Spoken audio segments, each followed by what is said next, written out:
오늘 본문이 여호수아 11장은 여호수아와 이스라엘 백성이 10장에서 남부의 가나안 지방을 다 점령한 다음에 이제 북부 가나안을 점령하기 위해서 가나안 땅 전체와 싸우는, 그래서 전쟁의 대미를 장식하는 역사의 기록을 담고 있습니다. 이때는 가나안 땅에 들어온 지 그리고 전쟁을 한 지가 7년째 들어서던 때였습니다. 오늘 본문에 보면 하솔 나라의 왕 야빈이 주도가 돼서 북부 가나안의 지방의 여러 열국들이 하나로 모이는 것을 보게 됩니다. 오늘 본문의 첫 절인 여호수아서 11장 1절부터 제가 읽어보겠습니다.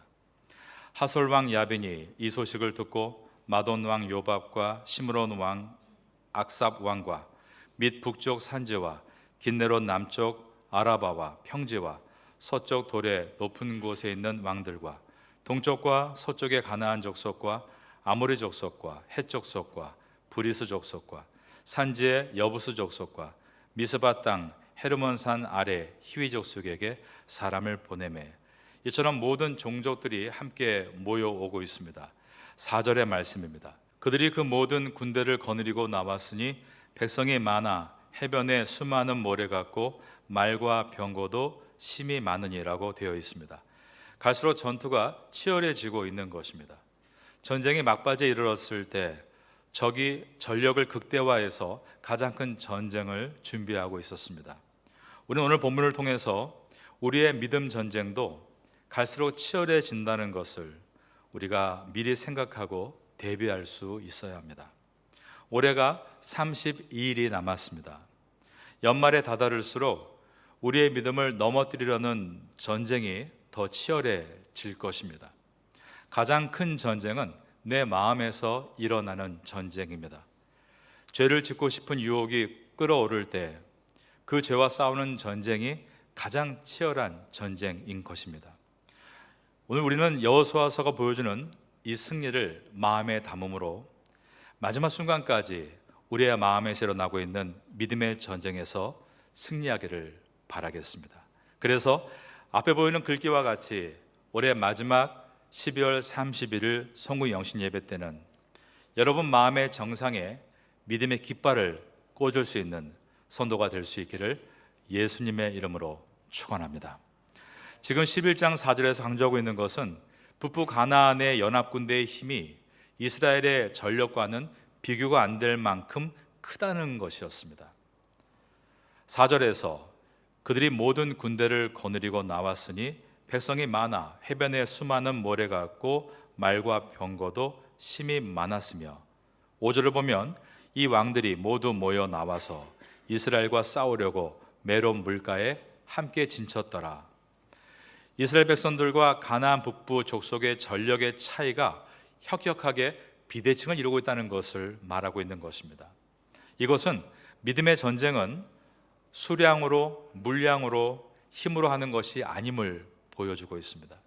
믿음의 전쟁은 철저하게 믿음으로 이루어내는 것임을 가르치고 있는 것입니다. 믿음 안에는 순종이 있고 겸손이 있습니다.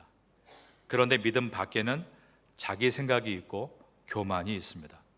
북부의 두목격이었던 하솔 나라의 이 야빈 왕은 가나안의 남부가 여호수아의 손에 들어갔다는 소식을 듣고 자기의 커넥션을 이용해서 북부 지역의 모든 종족의 왕들과 군대를 모두 모아서 메론 물가에 집결시킵니다. 그리고 이스라엘과 최후의 일전을 치르기 위해서 준비를 한 것입니다. 5절을 한 번 더 읽어보겠습니다. 이 왕들이 모두 모여 나와서 이스라엘과 싸우려고 메론 물가에 함께 진쳤더라. 이때 모인 가나안 북부에 있는 병력이 어떠했는가에 대해서 성사학자들이 내놓는 견해가 있습니다. 최하 30만 명의 보병과 1만 명의 기병대와 2만 대 정도의 말이 끄는 전차들이 있었을 것이라고 추정합니다.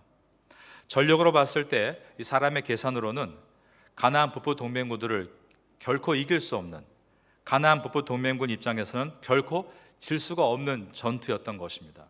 그리고 북부 동맹군들이 진을 치고 있는 메론 물가는 말 그대로 물이 있는 곳으로서 전력을 유지하기에 좋았고 이곳이 평지이기 때문에 전체를 통솔하기에 아주 유용한 지형이었습니다. 주변은 산과 늪으로 이루어져 있었기 때문에 외부의 위협으로부터도 매우 안정적인 곳이었습니다.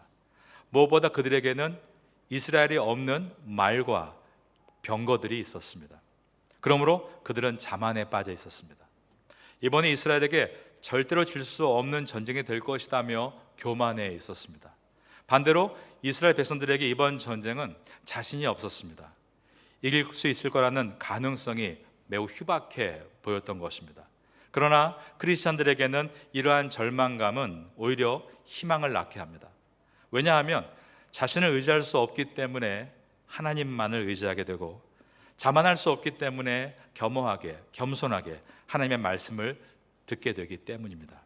여호수아가 하나님 앞에서 겸허하게 엎드려 기도할 때 하나님께서 여호수아에게 무엇이라 말씀했는가를 들어보시기 바랍니다. 11장 6절을 보겠습니다. 여호와께서 여호수아에게 이르시되 그들로 말미암아 두려워하지 말라. 하나님은 여호수아에게 두려워하지 말라라고 말씀하셨습니다. 하나님께서 왜 여호수아에게 두려워하지 말라라고 하셨을까요? 그만큼 여호수아에게 있어서 이번 일은 너무나 두려운 상황이었기 때문입니다. 이번 전투는 전력면에 있어서 봤을 때 사람의 계산으로는 승산이 없는 전투였던 것입니다. 이럴 때 스승인 모세가 있었다면 얼마나 좋을까라는 생각을 했을 것입니다. 이러한 여호수아의 두려움을 하나님께서 아시고 두려워하지 말라라고 하시며 내일 이맘때 내가 그들을 이스라엘 손에 붙여 몰살시키시겠다라고 하셨습니다. 여호수아의 선임이었던 모세는 이러한 일들을 많이 경험했습니다. 그가 애굽 왕 바로와 대결했고 애굽을 이기고 이스라엘을 출애굽시켰던 것입니다. 홍해를 가르기도 했습니다. 마라에 쓴물을 달게 만들기도 했고 심지어 반석에서 물이 터져 나오게 했으며 하늘에서 만나를 내리게 하기도 했습니다. 그러나 이 모든 일은 모세가 한 일이 아니라 모세를 통해 하나님께서 하신 일이었습니다. 그러므로 하나님께서 여호수아에게 두려워 말라라고 하시는 것은 선임이었던 모세가 그 어마어마한 일들을 한 것은 내가 함께함으로 가능했던 일이다라고 하시며 이제 두려워하지 말라. 이 말은 하나님께서 모세에게 함께했던 그 능력으로 여호수아 너와 함께하겠다라는 약속이었습니다. 여호와께서 여호수아에게 이르시되 그들로 말미암아 두려워하지 말라. 내일 이맘때에 내가 그들을 이스라엘 앞에 넘겨주어 몰살시키리니 너는 그들의 6절의 하반절인데 저를 따라해 보겠습니다. 말 뒷발에 힘줄을 끊고 그들의 병거를 불사르라. 하나님은 가나안 북부 연합군대가 무엇을 의지하고 있는지를 보고 계셨습니다. 그들이 그들의 말과 병거를 의지하고 있다는 것을 알고 계셨습니다. 사람들은 의지하는 것이 사라지는 것을 가장 두려워합니다. 그래서 하나님은 너희가 가나안 북부 연합군대와 싸워서 이긴 다음에 너희가 그들의 말과 병거를 차지해서 그것들을 의지하는 일이 발생하지 않도록 말들의 뒷발에 힘줄을 끊고 병거를 다 불사르라라고 명령하셨습니다.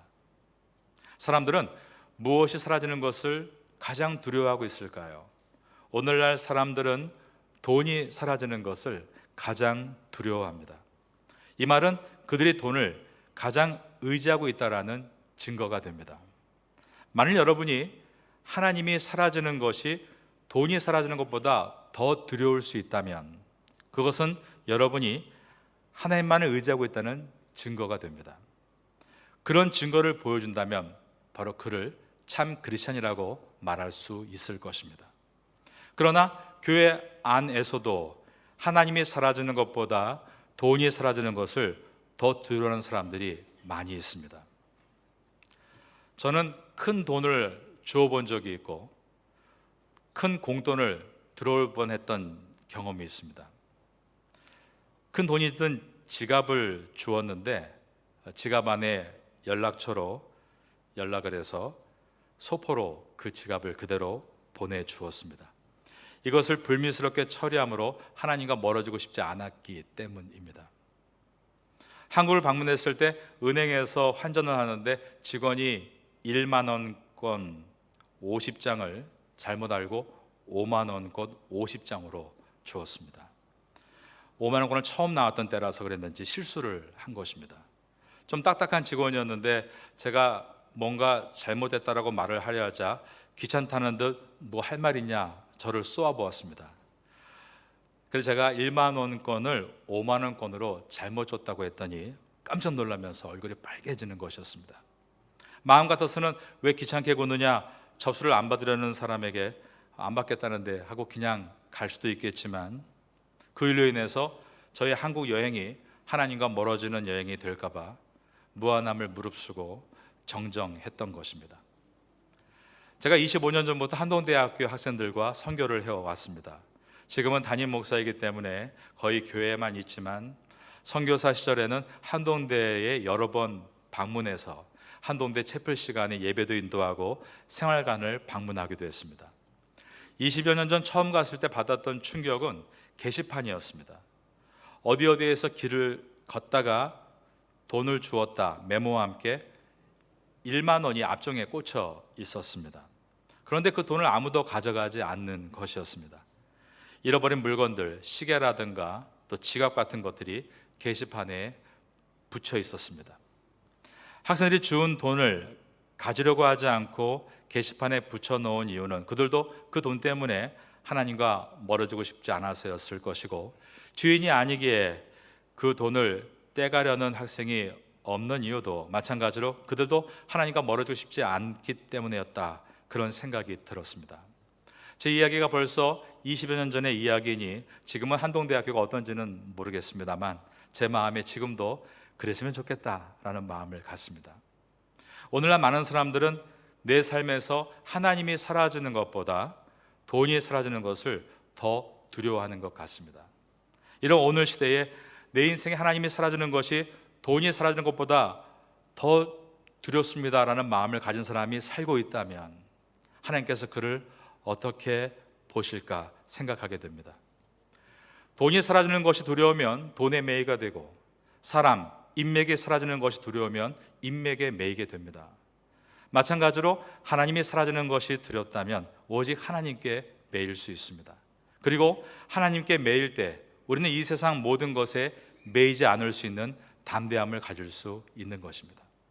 오늘 여호수아가 하나님께 매여 있을 때 하나님은 여호수아에게 내가 지금 너와 함께하고 있다, 그러니 두려워하지 말아라 약속을 들은 것처럼 여러분도 오직 하나님의 그 사랑 안에 매여서 여러분의 사업의 현장에서 또 사역의 현장에서 그리고 학교에서 두려워 말라 주님의 약속을 듣는 성도가 될 수 있기를 바라겠습니다. 하나님은 내일 이맘때 내가 그들을 이스라엘 앞에 넘겨줄 것이다, 너희는 그들을 몰살시킬 것이다. 그때 그들의 말과 병거를 찾아려 하지 말고 그들의 말에 뒷발에 힘줄을 끊고 그들의 병거를 불사르라 라고 명령하셨습니다. 이스라엘 백성들은 출애굽을 해서 지난 광야 40년을 보내는 동안 변변한 말과 병거를 가져봤던 일이 없습니다. 이스라엘 백성이 출애굽할 때 애굽의 병거들이 막 쫓아왔죠. 그 병거와 말들을 보면서 어쩌면 우리는 언제쯤 국력이 증진해서 저렇게 힘센 말들과 병거를 가져볼 수 있을까, 그런 생각을 했을지 모릅니다. 하지만 하나님은 나는 내일 이맘때 너희가 승리를 하도록 할 것이다, 하지만 단서를 붙이시면서 그들의 말과 병거를 단 하나도 취해서는 안 된다라고 하셨습니다. 이스라엘 백성들은 말과 병거를 비축해 놓고 앞으로 있을 여러 가지 전쟁에 대비하고 싶은 마음이 분명히 있었을 것입니다. 하지만 하나님은 그렇게 하지 말라라고 명령하셨습니다. 이것은 하나님의 백성에게 그들의 병거는 오직 하나님이라는 것을 믿어야 한다는 절대적인 순종을 요구하시는 것이었습니다. 하나님은 이 원칙을 계속해서 반복하십니다. 나중에 800년이 지난 다음에 이스라엘이 바벨론에 의해서 멸망을 당할 위기에 처해 있을 때 많은 정치 지도자들과 백성들이 바벨론과 싸워줄 애굽의 군대를 의지해야 한다라고 했습니다. 그들이 애굽의 말과 병거를 의지하라고 할 때 하나님이 오늘 본문과 똑같은 말씀을 하신 것입니다. 하나님은 애굽을 의지하려 하고 그의 말과 병거를 의지하는 것은 재앙을 받는 지름길이 될 것이다 라고 하셨습니다. 이사야서 31장 1절 이하를 여러분께 읽어드립니다. 도움을 구하러 애굽으로 내려가는 자들은 화 있을진저 그들은 말을 의지하며 병거의 많음과 마병의 심히 강함을 의지하고 이스라엘의 거룩하신 이를 앙모하지 아니하며 여호와를 구하지 아니하니 여호와께서도 지혜로우신즉 재앙을 내리실 것이라. 그의 말씀들을 변하게 하지 아니하시고 일어나사 악행하는 자들의 집을 치시며 행악을 돕는 자들을 치시리라 라고 하셨습니다. 여러분, 우리가 정말 두려워야 될 것은 앞에 있는 적이 아닙니다. 앞에 있는 적을 물리치고 난 다음에 눈에 보이는 전리품들인 말과 병거들입니다. 정말 그것을 하나님의 명령대로 내가 처리할 수 있는가? 사람들은 너무 힘들 때, 정말이지 아무것도 의지할 수 없을 상황에서는 저는 오직 하나님만 의지합니다, 하나님 명령대로만 하겠습니다 라는 고백을 많이 합니다. 그런데 이제 주님의 도우심으로 어떤 위기를 넘기고 나면 생각이 달라지는 것입니다. 말과 병거를 도저히 아까워서 없앨 수 없다라고 말하는 것입니다.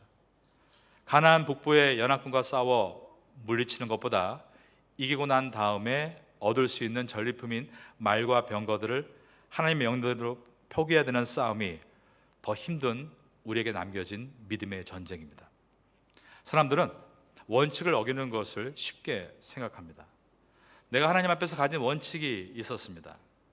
가령 올 한 해를 시작하면서 교회의 한 지체로 어떤 직분을 가지고 봉사하겠다, 섬기겠다 다짐했던 부분들이 있었습니다. 그런데 내 상황이 어렵게 되니까 하나님과의 한 약속 가운데 그 부분을 쉽게 내려놓는 것입니다. 내가 하나님 앞에서 드려야 될 11조와 헌금에 대해서 원칙들이 있었습니다. 그런데 상황이 좋지 않다는 이유가 나오면서 계속 원칙을 바꾸는 것입니다. 온전한 11조를 드시는 대신에 생활의 11조라는 말을 만들어서 자기 생활비의 11조 혹은 남편이 준 어떤 돈의 11조 계속 범위를 좁혀 나갑니다. 그러다가 그 11조가 어느 날 자기 가족이 외식을 해서 스테이크를 먹는 값도 안 되게 만드는 경우도 있습니다. 계속 원칙을 바꾸다가 이런 지경에까지 이르게 된 것입니다. 지도를 펼쳐놓고 그 위에 나침판을 올려놓으면 나침판은 항상 정북을 가리킵니다. 그런데 지도는 세월이 지나면 지형이 바뀝니다. 세월이 지나면 없던 건물도 생기고 있던 건물도 사라집니다. 하지만 나침반은 언제나 정북을 가리킵니다. 하나님의 말씀은 정북을 가리키는 나침판과도 같습니다. 우리는 이런저런 이유를 이야기하지만 항상 하나님은 원칙을 말씀하십니다. 거기에 우리가 어떻게 반응하는가에 따라서 우리에게 승리도 있고 우리에게 패배도 있는 것입니다. 결국 온전히 원칙을 지켜가며 온전히 순종한 성도만이 산지의 깃발을 꽂을 수 있게 되는 것입니다. 여러분 안에 하나님 앞에 세운 원칙들 중에 무너진 것이 있다면 다시 세우심으로 승리의 깃발을 꽂게 되시기를 예수님의 이름으로 축원합니다. 오늘 본문에서 이스라엘이 최후의 승리를 얻은 이유가 하나님만을 의지했기 때문이었다라고 되어 있습니다. 그런데 이것이 여호수아 한 사람만이 하나님을 의지했기 때문이 아니라 모든 이스라엘의 군사들이 각각 하나님을 의지했기 때문에, 즉 우리가 됐기 때문에 승리할 수 있었다라고 기록하고 있습니다. 여러분, 주님께서 명령하신 산지에 올라 승리의 깃발을 꽂는 일은 한 사람의 노력으로 불가능한 일입니다. 하나님의 일이란 한 사람의 힘으로 할 수 있는 일이 거의 없습니다. 항상 우리로 모여야만, 한 마음이 되어야만 이룰 수 있는 일인 것입니다. 잘 훈련된 우리가 될 때만 이룰 수 있는 일입니다. 11장 7절을 보겠습니다. 이에 여호수아가 모든 군사와 함께 갔다라고 되어 있습니다. 지금 한국의 가을 하늘은 달빛을 받으며 V자형으로 날아가는 기러기들이 장관입니다. 제일 앞장선 기러기가 방향을 정하고 날아가면 뒤를 따르는 기러기들이 박자를 맞추어가며 끼럭끼럭 울어댑니다. 이것은 우리가 뒤처지지 않고 있다, 잘 따라가고 있다는 신호입니다. 앞장선 기러기는 바람의 저항을 가장 많이 받으면서 외롭게 전진해 가야 합니다. 그때 뒤를 따라오는 기러기들이 울어주는 소리가 얼마나 큰 힘이 되는지 모릅니다. 그리고 병들거나 상처가 있는 기러기들을 늘 가운데 중간에 두고 계속 보살피며 소리로 격려합니다. 이렇게 뒤에서 여러 군데에서 힘을 주는 기러기가 여러 마리 있기 때문에 전체 분위기를 살리고 생동감을 주게 됩니다. 어느 장애인 화가의 가정의 이야기를 읽었고 늘 제 마음에 남아 있습니다. 이 화가가 아내를 처음 만난 때는 대학생 때였습니다. 남자는 미술을 전공했고 아내는 국문학을 전공했습니다. 남자는 그림을 매우 잘 그렸기 때문에 그 그림 솜씨를 뽐내며 여러 군데 불려다녔고 그러면서 함께 어울려 술을 많이 마셨습니다. 어느 날 술에 취해서 밤길을 헤매다가 큰 교통사고를 당하고 말았습니다. 그 사고로 두 다리와 두 팔을 못 쓰게 되었습니다. 두 팔만 쓸 수 있었다면 그림을 그려서 살 수 있을 텐데 그림마저 그릴 수 없게 됐던 것입니다. 그럼에도 이 여대생은 이 남자와 결혼하겠다라고 다짐했습니다. 모두가 반대했고 특히 여자 쪽의 부모님은 절대 반대였고 남자의 부모도 결혼을 말렸습니다. 하지만 양가의 반대에도 불구하고 그 여성은 팔다리를 못 쓰게 된 남자를 끝까지 지켜주었고 함께 해주었습니다. 결혼식을 올리지 못하고 부부가 돼 산 것입니다. 이 화가에게는 아무런 희망이 보이지 않았습니다. 그런데 어느 날 아내가 스케치북과 물감과 붓을 사다 준 것입니다. 남편은 화를 내며 당장 치우라고 소리쳤습니다. 하지만 아내는 조용히 당신은 훌륭한 사람입니다. 당신은 뛰어난 그림을 그릴 수 있는 사람입니다라고 용기를 주었습니다. 그리고 입에다가 붓을 물려준 것입니다. 아무 걱정하지 말고 그냥 한번 그려보라고 했습니다. 처음에는 붓을 입에 무는 것도 힘들었고 얼마 후에 지렁이가 기어가듯 선 몇 개를 그렸을 때였는데 그때 마음속에 기쁨이 일어났다는 겁니다. 마치 가슴을 어둡게 가리고 있던 구름장 사이로 한 줄기 밝은 빛이 들어오듯 그는 그렇게 입에 물고 있는 붓을 통해 희망을 꽃피우기 시작했습니다. 붓을 물었다가 떨어뜨렸다가 또 물었다가 떨어뜨렸다를 반복하면서 겨우 한 장의 그림을 그렸을 때 힘들었지만 내가 해냈다는 성취감에 몹시 흥분되었다고 합니다. 그런데 놀라운 것은 옆에 있던 아내가 훨씬 더 많이 좋아하면서 어린 나이와 같이 기뻐해 주었다는 것이었습니다. 그렇게 그림을 그리기 시작하고 몇 년을 계속해서 결국 그는 재기에 성공했습니다. 이러한 이야기가 우리나라에 제법 많이 있습니다. 대표적인 사례로 임경식 화가 부부가 유명하고 또 박정 화가 부부도 그렇습니다. 그분들이 그림을 볼 때 함께 한다는 것이 얼마나 소중한가라는 메시지를 줍니다. 여러분은 어떤 만남으로 만나고 있고 어떤 만남으로 살아가고 계십니까? 한국의 한 남자가 잘못된 만남이라는 노래를 만들어서 지금까지 인기를 얻고 있는데요. 정말이지 잘 만난다는 것이 하나님의 인도하시며 하나님의 은혜입니다. 어떤 만남은 생선과 같은 만남이 있습니다. 갈수록 비린내가 나고 생선 썩는 냄새가 나는 만남입니다. 어떤 만남은 꽃송이 같은 만남이 있습니다. 처음에는 환하게 핀 것 같은데 갈수록 시들시들해집니다. 어떤 만남은 무지개 같은 만남도 있습니다. 비 온 후에 반짝이다가 순식간에 지워져 버리는 만남입니다. 가장 아름다운 만남은 손수건과 같은 만남입니다. 상대가 힘들 때 이마에 땀을 닦아주고 슬퍼서 눈물을 흘릴 때 눈물을 닦아주는 만남이기 때문입니다. 저는 그래서 오늘 제목을 원칙을 끝까지 지켜나가는 우리 가정, 우리 교회라고 지어보았습니다. 가정이라는 우리, 그리고 교회라는 우리 안에서 우리가 해야 될 일은 원칙을 지켜나가는 일입니다. 상황이 힘들 때는 원칙을 지킨다는 것이 무척 어렵죠. 그런데 그럴 때 포기하지 않고 기도하는 아버지, 어머니 등을 지금 자식들이 보고 있는 것입니다. 기도하는 목사님, 기도하는 장로님, 기도하는 권사님, 기도하는 집사님의 모습을 교인들이 보고 있는 것입니다. 원칙을 끝까지 지키려는 그 모습이 가정의 자녀들에게 그리고 교회의 다음 세대에게 줄 수 있는 가장 좋은 유산이 되는 것입니다. 여호수아와 이스라엘 백성이 원칙을 지켜나감으로 마침내 가나안 땅의 마지막 지점인 산지를 탈환한 것처럼 여러분의 가정에도 그리고 개인에도 머지않은 장래에 꼭 승리의 깃발이 꽂혀지기를 바라겠습니다. 원칙을 지켜나가는 성도의 모습에 아름다움이 있는 것입니다. 파테아 땅이 아무리 어렵다 할지라도 하나님은 말씀합니다. 두려워하지 말아라. 내가 너를 여기까지 부른 것이다. 내가 너에게 원칙을 주지 않았느냐. 그것 붙들고 담대히 걸어가라.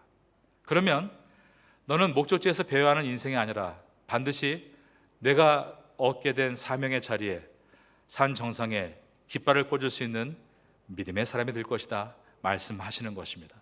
여호수아서를 지나면서 이 은혜를 만나는 우리 모두가 될 수 있기를 예수님의 이름으로 축원합니다.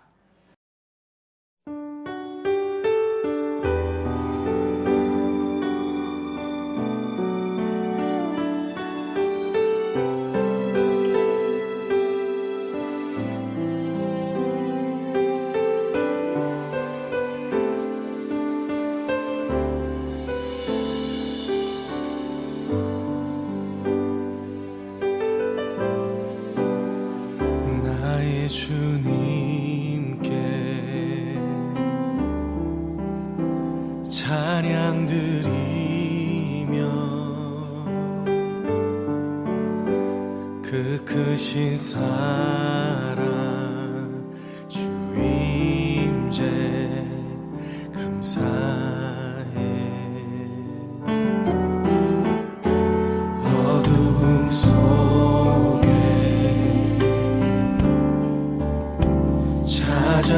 찾아오셔서 주님의 영광 보게 하시네. 의심하는 나를 손 내밀어 잡아주시네. 두려움만 내려놓고 주 바라봅니다.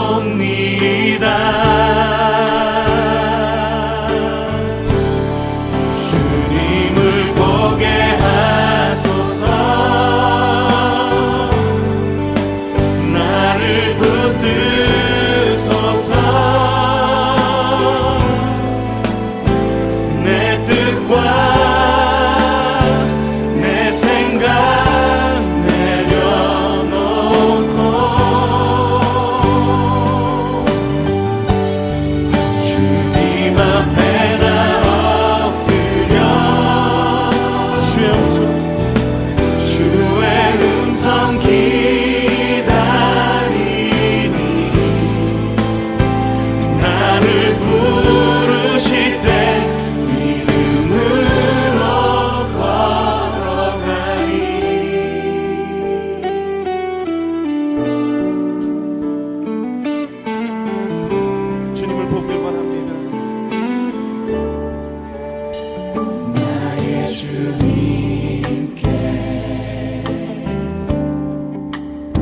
찬양 드리며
주시옵소서.